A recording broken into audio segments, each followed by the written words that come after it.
And as promised, Father Gary Dailey joins us in studio to talk about a pilgrimage sponsored by the Catholic Communications in the Diocese of Springfield. And right away, I know why you're here. It's because Bonnie, anyone from Springfield, Bonnie Rogers, make sure that they get on this as the day. As it should be. As it should be. Well, you recently hosted a pilgrimage to Guadalupe, which I guess was just fantastic, and highlights have been on reel to reel. What made you decide to organize another pilgrimage, and how was Guadalupe? Well, first of all, Guadalupe was amazing. It was my first time there, and there's something very, very special about that place. And I certainly will be back there again just to be able to spend more time. It was a very blessed pilgrimage. I don't know how I got into the pilgrimage business in the diocese, quite frankly. Many of you know I'm also the diocesan vocation director in my 13th year, and some of my brother priests and some of my lay friends tease me that just one change of the vowel becomes vocation to vacation director. So I get teased about this, but the pilgrimages have been great, and we decided to do this pilgrimage to Fatima because of the 100th anniversary. But pilgrimages are very, very important, and I think one of the important things for people to understand is that we have to be open to surprises by God in pilgrimage. It's not a vacation. You have to be ready for inconveniences, and the surprise could be anyone from a major or minor inconvenience to a miracle.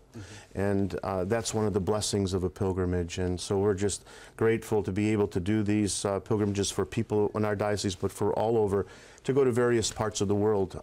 So this year we're choosing to go to Fatima. Tell us a little bit about the trip, if you could, Father, and the leaders of the group as well. Right. So as you know, this year we celebrate the 100th anniversary of the apparition of Fatima from 1917. So that was the real reason for making this pilgrimage. And we're very blessed to say that our very own Bishop Mitch is going to lead the pilgrimage. Really? To Fatima and Lourdes, and I'm going to assist him on this pilgrimage. I'm so delighted that he accepted the invitation to do that and make time out of his schedule. He's been there before, so he'll bring a wealth of information. It's my first time going there, so to go to Portugal, and of course we have many Portuguese people in our diocese, very large parish, and certainly that will be a great blessing to air that on television for them. But Bishop Mitch is a great person to travel with. It was a lot of fun. Some people may be fear, oh, geez, the bishop's going to be on there, you know, but Bishop's great. And I think people are really going to enjoy traveling with him through the area. And of course, we're not only going to Fatima, but we're traveling through Spain into Loyola, the birthplace of St. Ignatius, and then Santiago de Compostela, St. James Way, and then ending in Lourdes. Wow. So we're sandwiching two beautiful apparitions of Fatima and Lourdes in this trip.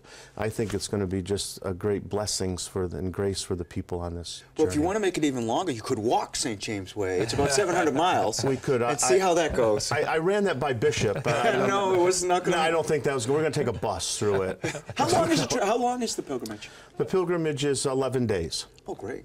So it'll be into the beautiful countryside of Spain as well, to be able to experience that as we move through from Portugal into France. You know? Kevin and I actually both have been to Lourdes, and it's spectacular. Oh, and I'm gonna walk the St. James Way. I'm telling you now, I'm gonna walk that one day. That's gonna be one of the. Well, maybe we could walk together. There you go. All right. And we'll ask the bishop. We'll see what he says. See what he says. We'll see what he says. That's great. Tell me about someone, if they're watching right now and they're interested in this, what type of person would go on this, or is this really open to anyone who's just trying to form a relationship with God? This is open to anyone, really, and just the opportunity for people to experience these holy sites.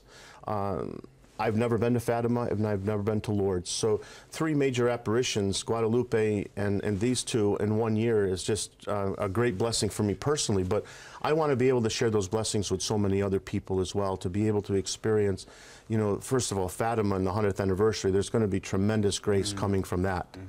And to be able to experience the crowds and the processions, as well as Lourdes, the candlelight processions at night. And I think it's going to be a very moving experience, and I just want people to be able to join us and to join Bishop in celebration of daily Mass every day, and to be able to experience his words, and to be able to experience just being with each other.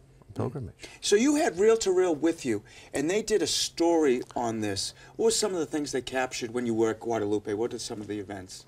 Well, in Guadalupe, certainly the national shrine there, the basilica, that was certainly an amazing part. But we did side trips to the pyramids. We stayed around Mexico City a lot with Juan Diego, where he was baptized. And the last 3 days, I must confess to you, were not pilgrimage, but the last 3 days we spent in Cancun. Oh, so that's the vacation. That's when the A comes in. That's when the A came in. Vocation to vacation. We switched it over there. Yeah, we did 3 days in Cancun just to relax before we got back to the States. You're doing it right. I've got to go on one of your pilgrimages. You got to come. We have a lot of fun. We do a lot of praying, but we also have a lot of laughs. Yeah.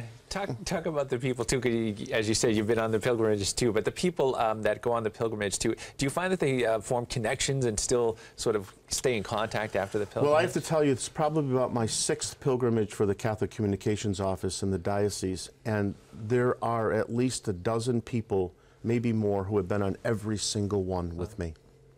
And I think they form that kind of community, and we bring them back together every so often. We're going to have a gathering with a televised mass for Catholic Communications, bringing the Guadalupe people back. So we try to form that community with them, and hopefully they spread the good news of these pilgrimages wherever we go, whether it was Oberammergau or Israel or, you know, Guadalupe. I mean, it's just amazing. Ireland, beautiful. Listen to you. You are Italy. a traveler. Where can people find out more about the pilgrimage? Well, it's very easy to just go on to the diocesan website, iobserve.org, and on there they'll be able to find the registration form. They'll be able to find the itinerary for the trip, and they'll be able to register right on there. John Paul Pilgrimages are assisting us with this tour. Well, maybe when we go on the St. James Way, we'll take men who are discerning for the priesthood along the walk. Let's do it. So we'll tie it all together. Absolutely. Father, thanks so much for being with us Great today. to be Very with you. much appreciated. Thanks. And